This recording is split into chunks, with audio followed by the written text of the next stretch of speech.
Whispers on the Wind by Rachel C. Lightfoot, Chapter 1. He watches Princess run through the trees, a picture of grace and eloquence. Auburn hair frisked back and forth over her shoulders, eyes closed.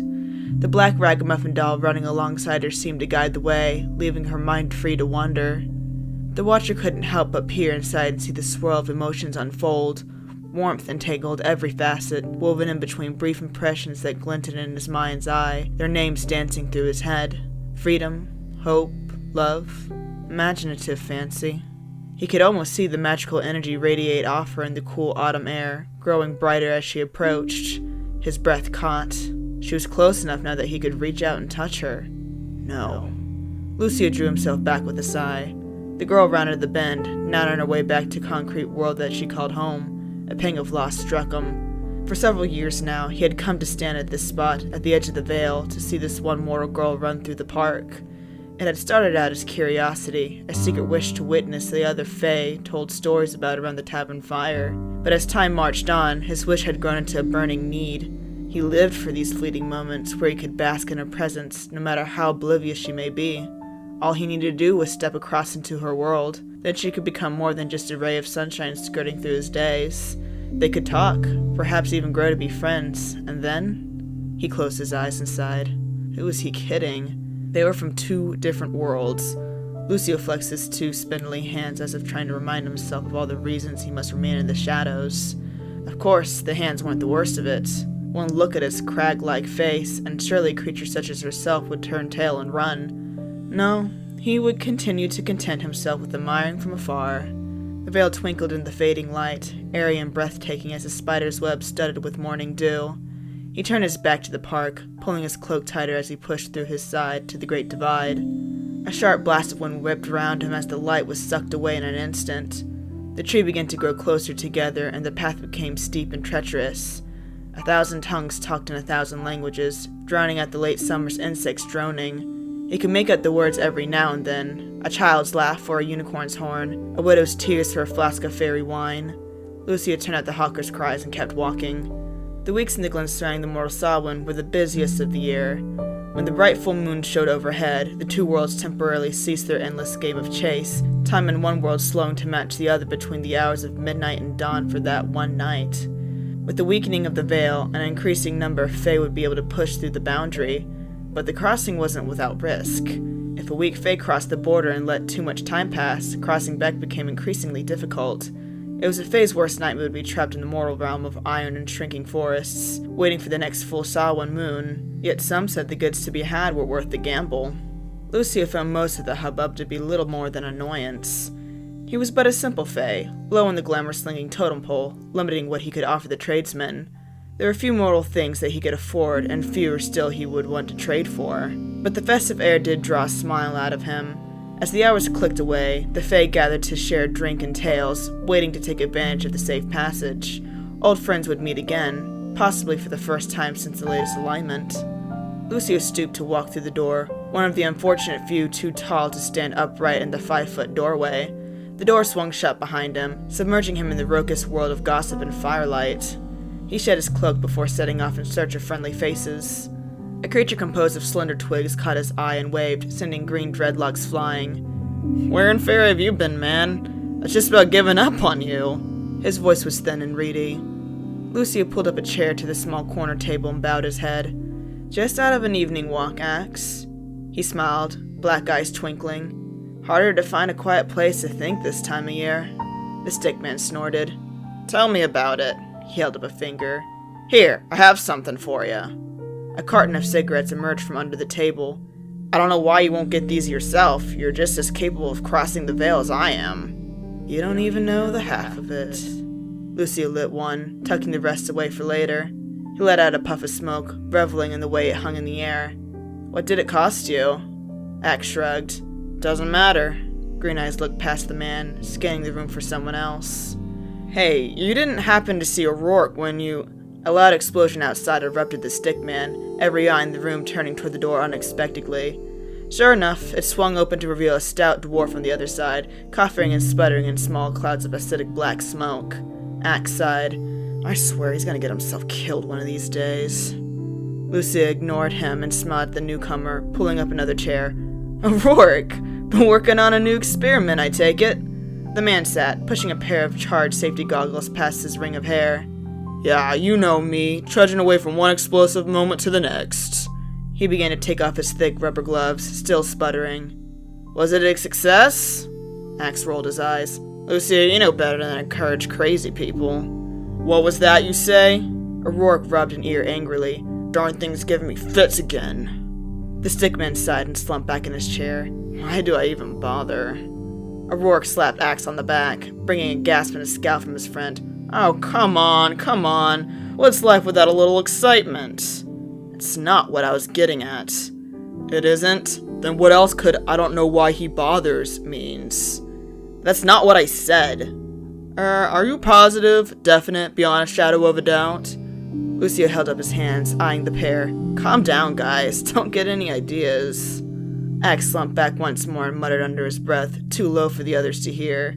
Darn good thing that old bat only leaves his tower for Samhain. Luccio tried to get the conversation back on a less explosive track.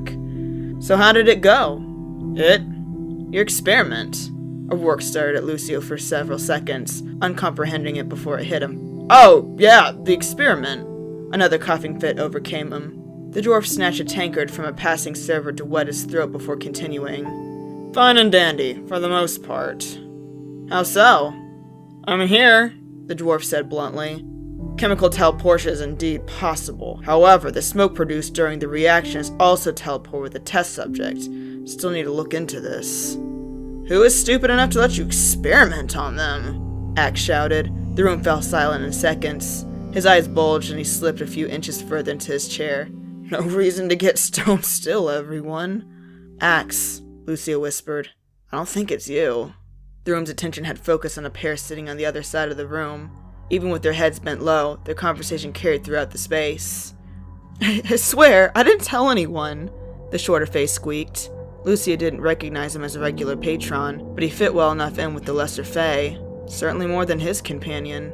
The man had been just shy of 6 feet tall, closer to Lucio's height than anyone else in the room. His cloak covered his face, but the hand that rested on the table served as proof enough that it was not a lesser fae. It looked soft and tender, like it had never withstood a day of hard labor's abuse. If you didn't tell a soul, he hissed, why do I hear my name whispered around every corner of this Glen? You're a legend.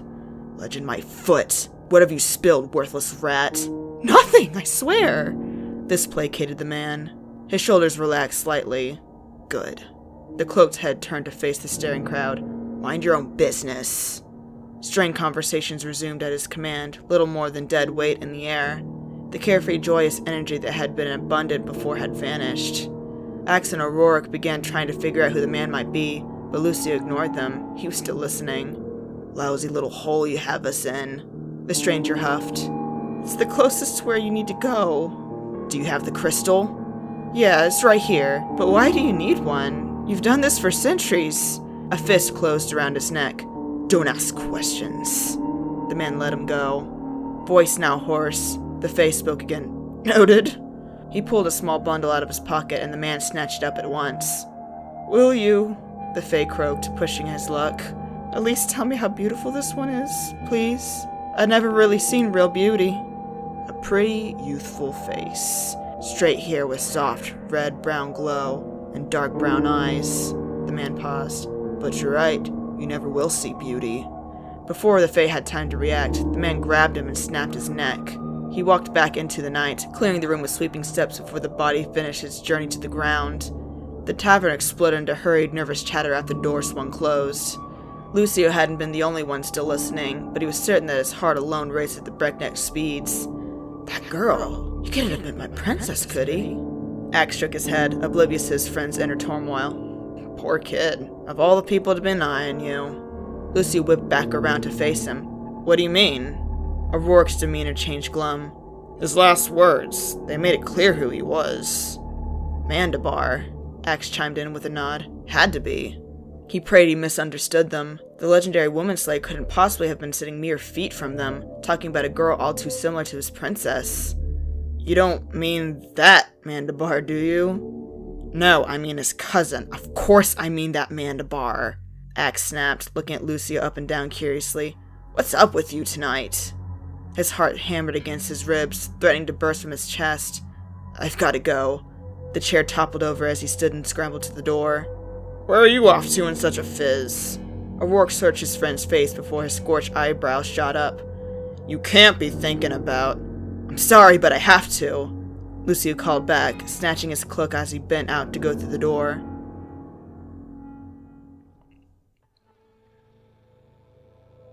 The cool night air sent a wave of vertigo washing over him after the tavern's warmth. His frantic heartbeat mocked him as it ticked away at the passing seconds. It would take a miracle to find Mandabar in time. He didn't even know which direction the Fae had gone, but standing around certainly wouldn't do any good. He took off running down the path he had taken earlier, hoping. As he ran, he thought of the reasons why Mandabar would have traveled this way.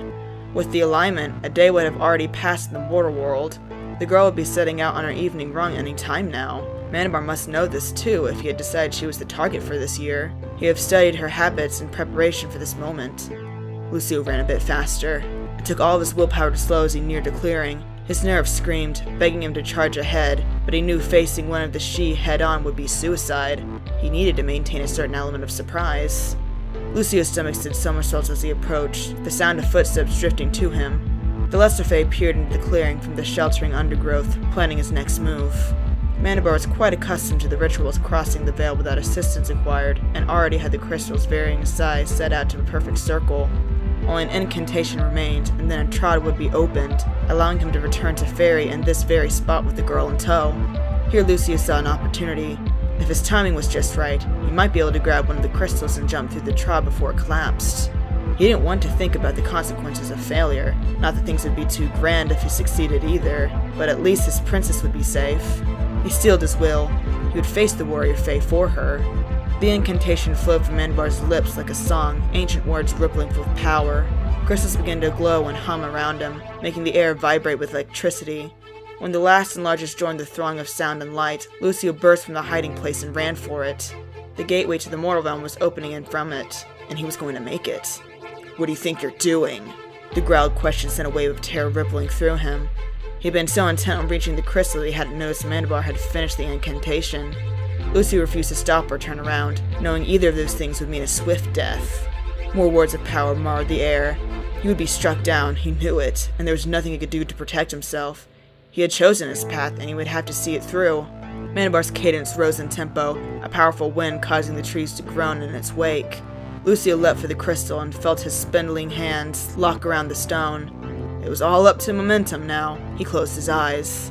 Lightning crackled through the clearing, its light so blinding he saw its glow through closed eyelids. The heat was cooking his insides, he could feel the process beginning. But the air was suddenly cool once more, leaves rustling in the breeze, the only sound. Luccio slowly opened his eyes. He was on his back in a different clearing, the full moon high above. The crystal remained clasped in his hands, its polished edges cutting into his skin. Mandabar was nowhere in sight. He sat up gingerly, shaking with fright. Nothing appeared to be broken or seriously damaged. "I did it." The words hung in the air, taking their time to sink in. When they did, he threw his head back and laughed. "I did it!" Luccio tried to stand, but found himself back on the ground. His nerves kept his legs from working, but at least he was alive. He reached into his pocket, pulling out his father's watch. He still had 5 hours to find her, and then what? He didn't know. Lighting another cigarette, he sat and tried to relax. The hard part was over. He would think of something.